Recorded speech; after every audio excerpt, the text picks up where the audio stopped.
नमस्कार दोस्तों, आप सभी का स्वागत है आज के एक फिर न्यू कहानी में। जी हाँ दोस्तों, आज की कहानी है यानी बुढ़ापे समय में कौन सी औलाद माँ बाप को साथ छोड़ देती है। तो दोस्तों कहानी को पूरा सुनिएगा क्योंकि कहानी बहुत ही महत्वपूर्ण है।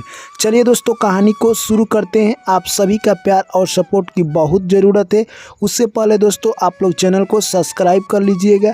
एक प्यारा सा जंगल था। उस जंगल में एक बरगद का पेड़ था। दोस्तों बरगद के पेड़ पर बहुत सारे पक्षी रहा करते थे और उस पर एक बूढ़ा गिद्ध भी रहा करता था। एक दिन की बात है, जैसे ही दोस्तों शाम होती उस गांव के किनारे पर एक बरगद का पेड़ था। उस पेड़ के सामने बहुत सारे लोग आया करते थे और दोस्तों गिद्ध भी उस पेड़ पर बैठकर लोगों को और बहुत सारे पक्षियों को देखा करता था। एक दिन दोस्तों शाम को गिद्ध बैठा हुआ था, तभी देखता है कि एक यानी कहे तो स्त्री यानी एक माँ अपनी बेटे को मार रही है। यह सब सीन देखकर यानी गिद्ध को बहुत माया आता है। माँ अपने बेटे को यह बात समझा रही थी कि कभी भी यानी किसी बड़े आदमी का बात मानना चाहिए, छोटे का भी बात मानना चाहिए। यह बात सुनकर उसका लड़का माँ को अपनी रिस्पेक्ट नहीं दे रहा था।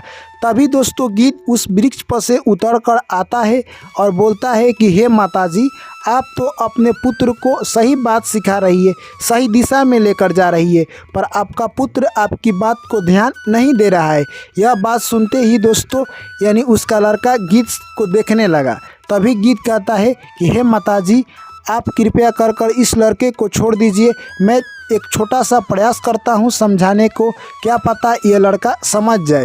तभी बूढ़ी माँ बोलती है, हे गिद्ध महाराज, क्या पता हो सकता है कि ये लड़का समझ जाए। तभी गिद्ध कहता है कि हे बालक, तुम मेरा एक छोटा सा कहानी सुन लो, क्या पता तुम आज से अपने मम्मी के साथ यानी जिद करना छोड़ दोगे। तभी लड़का बोलता है कि हे गिद्ध महाराज, आप उस कहानी को सुनाइए। दोस्तों वो गिद्ध कहानी चालू करता है और कहता है कि यानी एक प्यारा सा कहे तो गांव था। उस गांव में एक माँ रहा करती थी। माँ के एक लड़का था और उसका पति था। दोस्तों तीनों के बीच कहे तो बहुत अच्छा प्यार था। उसका पति बहुत मेहनती था, वो डेली काम पर जाया करता था और काम कर शाम को आता। दोस्तों उन तीनों के बीच काफ़ी अच्छी यानी ज़िंदगी चल रही थी। एक दिन उसका पति का यानी तबीयत खराब हो जाता है और उसकी पत्नी इलाज कराने के लिए हॉस्पिटल लेकर जाती है। दोस्तों उसके पास जो भी पैसा था अपने पति में झोंक देती है, पर उसके हाथ निराशा ही लगता है। अंततः उसका पति छोड़कर इस दुनिया को चल बसता है। दोस्तों अब वो यानी कहे तो औरत काफ़ी गरीब हो चुकी है। उसके पास अब इतना भी पैसा नहीं था कि अपने बच्चे को पढ़ा लिखा सके और वो एक टाइम का खाना यानी कहे तो रोटी खा सके। पर दोस्तों वो यानी औरत हिम्मत नहीं हारी, लोगों के घर में चूल्हा बर्तन मज़ा करती थी। उससे जो पैसा मिलता उसी से अपना जीवन यापन करती और अपने बच्चे की पढ़ाई का फीस उसी से भरती थी। दोस्तों धीरे धीरे समय बीतता गया। समय एक जैसा कभी भी किसी का नहीं रहता है। भगवान के घर में हर किसी का समय बदलता रहता है। दोस्तों समय बीतता गया और उसका लड़का पढ़ाई लिखाई कर यानी कहे तो शहर का सबसे बड़ा इंजीनियर बन जाता है। लड़का सोचता है कि मैं अपनी मम्मी की हाथ बताऊंगा, अब अपनी मम्मी को लोगों के घर में बर्तन और जूठा काठा मजने के लिए नहीं भेजूंगा। दोस्तों यह सब काम बंद करवा देता है और वो खुद कमाकर अपनी मम्मी को खिलाता है। तभी दोस्तों एक दिन उसे पता चलता है कि हम जितना पैसा यानी अपने देश में कमाते हैं, अगर हम ऑस्ट्रेलिया जाते हैं तो इससे ज़्यादा पैसा कमाएंगे। दोस्तों वो घर आता है, अपना मम्मी से यह सब बात बता देता है। मम्मी उसकी कहती है कि तू दूसरे देश में कमाने के लिए मत जा, तू कम ही पैसा कमा पर अपने देश में रह। दोस्तों लड़का बोलता है कि हे माँ, हम लोगों को एक नया सा घर भी बनाना है और मैं जाऊंगा और 1 साल की तो बात है, मैं ऑस्ट्रेलिया से बहुत जल्द चला आऊँगा। दोस्तों मम्मी को समझाकर वो लड़का यानी कहे तो ऑस्ट्रेलिया कमाने के लिए निकल जाता है और 2 से 3 साल बीत गया, अभी तक एक बार भी अपने घर पर फ़ोन नहीं किया करता है। दोस्तों माँ डेली अपने लड़के की फ़ोन के इंतज़ार में बैठी हुई थी। एक दिन उसका अचानक फ़ोन आता है कि हे माता, मुझे एक बहुत बड़ी नौकरी मिल गई है और मैं यहाँ पर अच्छा खासा पैसा कमाता हूँ। यह बात सुनते ही माता का कलेजा जुड़ा गया। तभी दोस्तों उधर से लड़का बोलता है, हे माँ, मुझे माफ़ करना, यहीं पर मैं एक लड़की से शादी कर लिया हूँ और अपना ज़िंदगी खुशी खुशी जी रहा हूँ। दोस्तों उसकी माता बोलती है कि तेरे लिए मैंने मैंने बहुत सारा यानी कहे तो यानी श्रद्धा पुराया था कि मैं अपने बेटे की शादी अपने गांव में धाम धूम से करूंगी और लोगों को खिलाऊंगी, पर तूने मेरा यानी पूरा सपना चकना चूर कर दिया। दोस्तों लड़का बोलता है क्या हुआ माँ, हम लोग आएंगे तो गांव में भी पुनः शादी करेंगे। और यह सब बात कहकर अपनी मम्मी को समझाकर वो लड़का फ़ोन रख देता है। दोस्तों उसके बाद गीत कहता है कि हे बालक तुम इस कहानी को पूरा सुनना। तभी गीत कहता है कि कुछ साल फिर बीत जाते हैं, माँ डेली अपने बच्चे की इंतज़ार में रहती है। तभी लड़का वो फिर फ़ोन करता है। तभी उधर से कहता है कि हे माँ तेरा पोता हुआ है, क्या तुम अपने पोते को नहीं देखोगी क्या? तभी उसकी माँ बोलती है कि मैं अपने पोते को ज़रूर देखूंगी, तू जल्दी लेकर मेरे पोते को घर चला आ। दोस्तों वो लड़का बोलता है ठीक है माँ, मैं कुछ दिनों में आ जाऊंगा और फ़ोन रख देता है। अगले कुछ दिनों में लड़का यानी कहे तो घर पर आ जाता है। माँ डेली खाना बना मनपसंद की रखा करती थी। एक दिन लड़का आता है और अपनी माँ से गले लग जाता है। दोस्तों माँ काफ़ी खुश थी। तभी लड़का बोलता है माँ मेरे लिए तू खाना बना, मैं अभी जाता हूँ प्रॉपर्टी डीलर के पास और अपने घर को यानी बेचने की बात कर आता हूँ। तभी दोस्तों उसकी माँ बोलती है कि ये तेरा घर यानी कहे तो तेरे पिता ने खून पसीना की मेहनत से तेरे पिता ने बनाया है और तू इसे बेचने की बात कर रहा है। दोस्तों तभी लड़का कहता है कि हे माता हम लोग यहाँ पर नहीं रहेंगे, अब हम लोग ऑस्ट्रेलिया में ही रहेंगे और इस घर का क्या लाभ। तभी उसकी माँ बोलती है जा बेटा तू जल्दी से डीलर से पता लगा कर आ। दोस्तों वो लड़का जाता है और डीलर से अपना घर बेचकर पुनः लौट कर आ जाता है और अपनी माँ को लेकर यानी कहे तो ऑस्ट्रेलिया के लिए रवाना होता है। दोस्तों और एयरपोर्ट पर जाता है, अपनी मम्मी को बाहर ही बैठा देता है और बोलता है हे माँ बैठकर तू मेरा इंतज़ार कर, मैं अंदर जाता हूँ और अपना सामान टिकट चेक करा कर आता हूँ। दोस्तों वो लड़का सुबह 9 बजे जाता है और देखते देखते माता बैठी बैठी शाम हो गई। तभी दोस्तों वहाँ से बूढ़ी माँ उठती है और एयरपोर्ट में जाती है और सिक्योरिटी गार्ड से बोलती है कि जाकर देखो यहाँ पर कोई राहुल नाम का लड़का आया है क्या। तभी दोस्तों सिक्योरिटी बोलता है कि यहाँ पर कोई भी राहुल नाम का व्यक्ति नहीं है। इतने देर में दूसरा सिक्योरिटी आ जाता है और बोलता है कि जब माता जी जिद कर रही है तो जाकर तुम लोग चेक कर लो। दोस्तों सिक्योरिटी गार्ड जाता है और डायरी में चेक करता है तो देखता है कि राहुल नाम की व्यक्ति 9 बजे की फ़्लाइट से ऑस्ट्रेलिया जा चुका है और यह बात आकर उस बूढ़ी माता को बता देता है।